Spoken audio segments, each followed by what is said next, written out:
I drove by a deal and I was like, wow, it said Gateway Motel. I was like, that kind of looks like apartments, or it could be apartments. So I just went on Facebook and I typed in Gateway Motel and I sent him a DM. He's like, yeah, I'm in India, but I'd be happy to sell. So it's just, I was an everything broker for very long in my small town, which is kind of what you had to do. And then I got on social, started meeting people from all over the world, and now went from everything to multifamily and large multifamily. Why multifamily? I own some apartments, so I am drawn to it, and I would like to own larger apartments. So commercial real estate is like a paid internship because I'm learning from these great operators, and hopefully I could do it myself one day as well. That's a funny way to put commercial real estate. It's like a paid internship. I always felt like brokerage is like exactly what you're saying. Get the education in how to be a landlord without sitting in a classroom paying to learn how to do it. You're being paid. 100%. And so I'm going to be honest. I selfishly brought you on this podcast because you are unbelievable at online lead generation. And I would love to hear. Yes, online. That is my favorite thing to do. Can you just tell me A to Z what you do, how you do it, and what it looks like? Yeah, so this started even before I really took on the role of the large off-market broker. I was always doing deals off-market, and it really boils down to hitting it in every way possible. Like, I drove by a deal and I was like, wow, it said Gateway Motel. I was like, that kind of looks like apartments, or it could be apartments. So I just went on Facebook and I typed in Gateway Motel and I sent him a DM. He's like, yeah, I'm in India, but I'd be happy to sell. So it's just,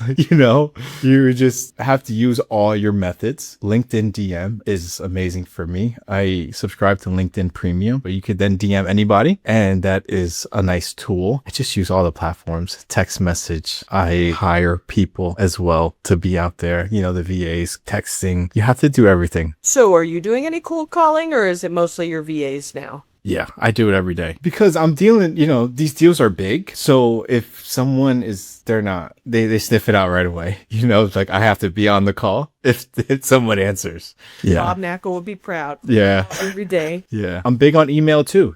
David Cohen is my guy and he taught me on email. So CoStar, email, I'm doing it all. Is that where you get a lot of your data from? CoStar? Yeah, that's my bread and butter. 100%. I've always, spend a lot of time on CoStar. She's a saint and a sinner. Yes. To say the least. I have always felt like if the contact information is on CoStar, these poor people must be getting phone calls by, people like you and yes. I just ruthlessly. I have found a lot of my inbound are the people who don't have their contact information. Those are the best. They are the best. And, good for them for keeping their contact away from the star. But yeah, how do you do that?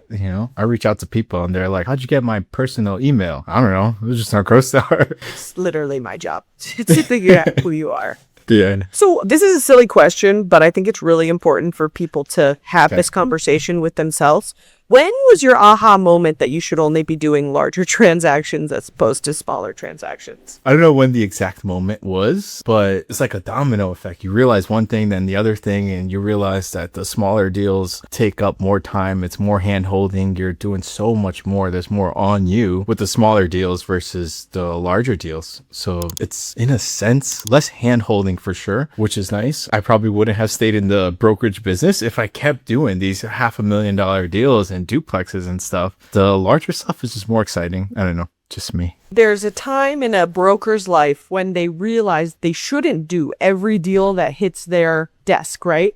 We start and we just want to do every single deal because we want to get the experience. It was a beautiful day when you realized that not every deal is for you. And it's like you said, the bigger you go on a transaction, generally the easier it is because these are people who are transacting often. They have the infrastructure in place to transact and you don't have to explain every single step of the way. It's more of like a handoff. Yeah, exactly. Handhold. Yes, for sure. You posted something recently, how many tenants read the lease?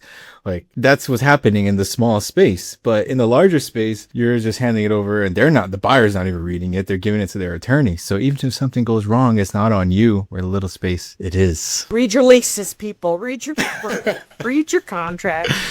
I don't think we're ever going to stop saying that, but yeah.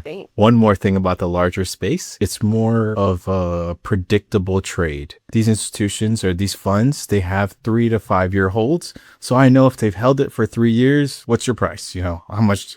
I know the fund's coming up. How do you get a hold of the institutional decision makers? Email. When you go to the bigger guys, email is definitely the way. When you go to the older folks ready to retire, send them a handwritten letter. The middle age, I think you could call them, text them. But the bigger guys, bigger deals, definitely email first. I started in this business and my dad literally threw a white pages book at me and was like, start calling. And it's so crazy how far we've come. But that notion of, look, I love talking on the phone. I love picking up the phone. I love hearing owners' stories. And, Of course. but I hate cold calls. I couldn't hang up on you faster.